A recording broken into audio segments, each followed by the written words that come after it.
Hey everyone, Derpy here, back with a super quick update on a very important aspect of the VXP targets and your Damocles build.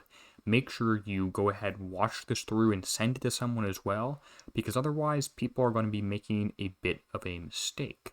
What you can see on the thumbnail screen right now is a bit of a test that I did, which involved this ship. Now this is a Punisher Mark II with 97% evade. Actually running a crew in the alliance bonus as well means it's up higher.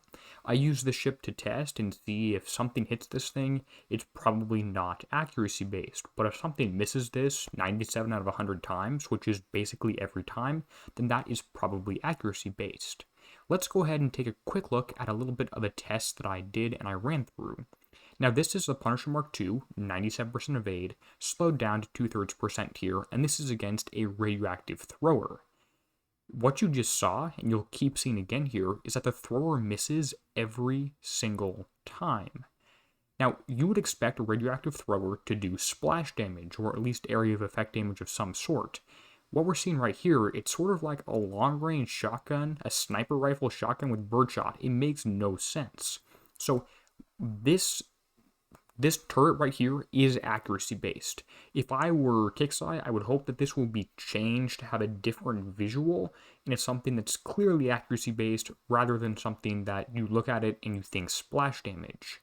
Now, that doesn't quite answer all our questions because we do want to take a look at what happens if we have a ship behind this one.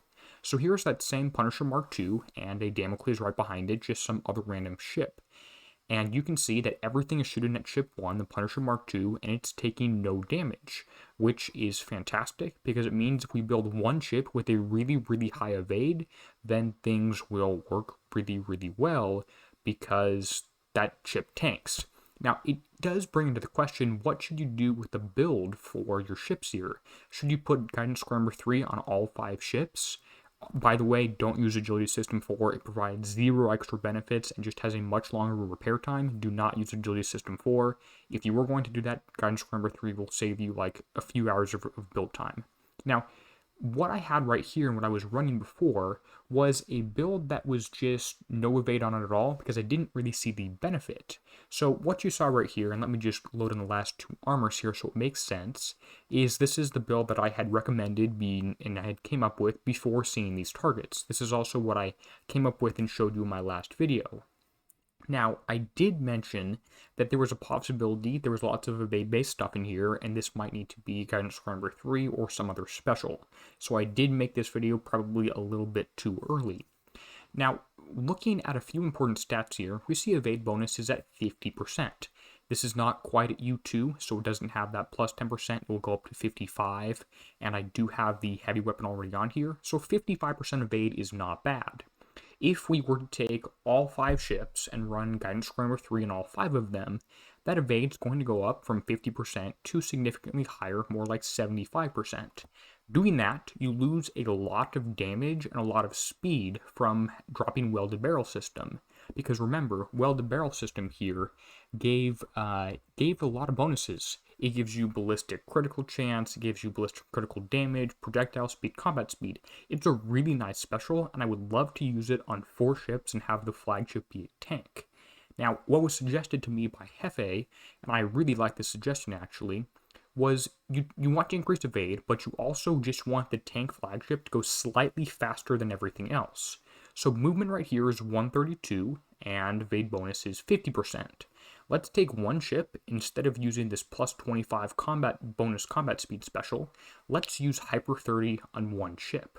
This will bring up the combat speed from 132 up to 135, which I don't think should be an issue. It should allow it to just go slightly out ahead, like you see the Punisher Mark II doing right now.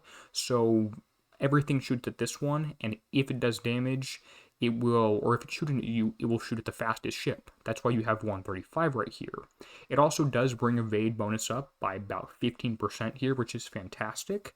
So you'll have a flagship or a ship out in front that's more out in front and is taking all the accuracy-based shots. Now, should this ship be the flagship or ship 5, ship 4, whatever? The answer is I don't know. it's very likely that we will have, we'll of course have upgrades for the flagship. I will have no idea what they will be. So I'm going to wait on equipping special slot 6 onto at least one normal ship and at least the flagship until we actually get the flagship released, and maybe even until we see the X1 stats. But that was just a super quick video of the updates that I'm going for. I'm going to plan to build 3 ships like this, or rather 3 ships with welded barrel system, 1 ship like this. It might be the flag, might be ship 4, not totally sure. But my plan is 1 ship like this, everything else welded barrel system.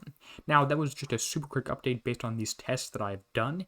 If you have any comments, questions, thoughts on this, go ahead and let me know. Like I said, I think this is really important, and a lot of people are not going to understand why thrower is accuracy based, and quite frankly, I don't either. I would hope that that visual would be displayed, but the mechanics would remain the same. Anyway, and as always, thank you to everyone whose name appears on screen. And this is Derpy signing out, helping you be a better pirate.